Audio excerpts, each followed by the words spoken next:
that really surprised me about what makes companies succeed the most. What factors actually matter the most for startup success? I believe that the startup organization is one of the greatest forms to make the world a better place. If you take a group of people with the right equity incentives and organize them in a startup, you can unlock human potential in a way never before possible. You get them to achieve unbelievable things. But if the startup organization is so great, why do so many fail? That's what I wanted to find out. I wanted to find out what actually matters most for startup success. And I wanted to try to be systematic about it, avoid some of my instincts and maybe misperceptions I have from so many companies I've seen over the years. I wanted to know this because I've been starting businesses since I was 12 years old, when I sold candy at the bus stop in junior high school, to high school when I made solar energy devices, to college when I made loudspeakers, and when I graduated from college, started software companies. And 20 years ago, I started Idea Lab, and in the last 20 years, we started more than 100 companies, many successes and many big failures. We learned a lot from those failures. So I tried to look across what factors accounted the most for company success and failure. So I looked at these 5. First, the idea. I used to think that the idea was everything. I named my company Idea Lab, and how much I worship the aha moment when you first come up with the idea. But then over time, I came to think that maybe the team, the execution, adaptability, that mattered even more than the idea. I never thought I'd be quoting boxer Mike Tyson on the TED stage, but he once said, "Everybody has a plan until they get punched in the face." And I think that's so true about business as well. So much about a team's execution is its ability to adapt to getting punched in the face by the customer. The customer is the true reality. And that's why I came to think that the team maybe was the most important thing. Then I started looking at the business model. Does the company have a very clear path generating customer revenues? That started rising to the top in my thinking about maybe what mattered most for success. Then I looked at the funding. Sometimes companies received intense amount of funding. Maybe that's the most important thing. And then, of course, the timing. Is the idea way too early and the world's not ready for it? Is it early, meaning you're in advance and you have to educate the world? Is it just right, or is it too late and there's already too many competitors? So I tried to look very carefully at these 5 factors across many companies. And I looked across all 100 Idea Lab companies and 100 non-Idea Lab companies to try and come up with something scientific about it.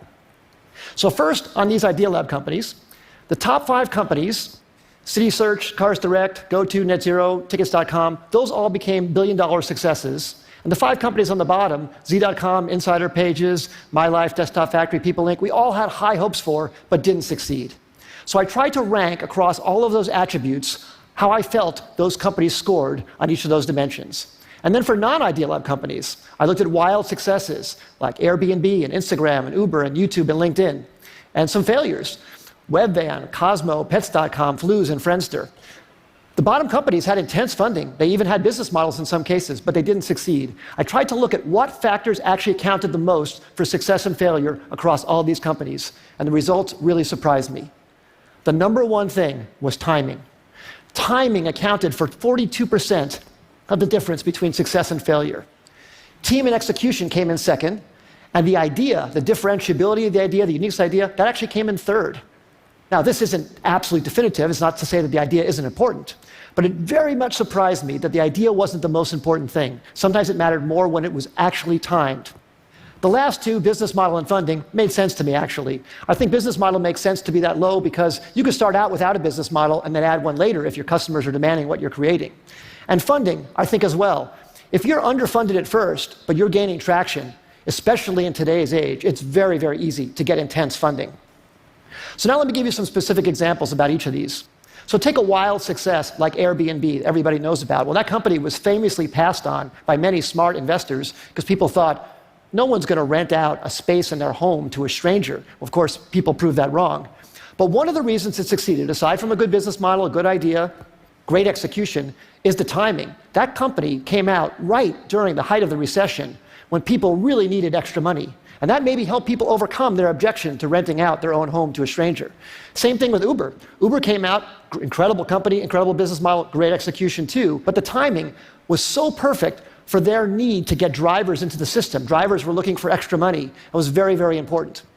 Some of our early successes, City Search came out when people needed web pages. GoTo.com, which we announced actually at TED in 1998, was when companies were looking for cost-effective ways to get traffic. We thought the idea was so great, but actually the timing was probably maybe more important. And then some of our failures. We started a company called Z.com. It was an online entertainment company. We were so excited about it. We raised enough money. We had a great business model. We'd even signed incredibly great Hollywood talent to join the company. But broadband penetration was too low in 1999, 2000. It was too hard to watch video content online. You had to put codecs in your browser and do all this stuff. And the company eventually went out of business in 2003. Just 2 years later, when the codec problem was solved by Adobe Flash, and when broadband penetration crossed 50% in America, YouTube was perfectly timed. Great idea, but unbelievable timing. And in fact, YouTube didn't even have a business model when it first started. It wasn't even certain that that would work out. But that was beautifully, beautifully timed. So what I would say in summary is execution definitely matters a lot. The idea matters a lot, but timing might matter even more. And the best way to really assess timing is to really look whether consumers are really ready for what you have to offer them, and to be really, really honest about it, not be in denial about any results that you see. Because if you have something you love, you want to push it forward, but you have to be very, very honest about that factor on timing. As I said earlier, I think startups can change the world and make the world a better place.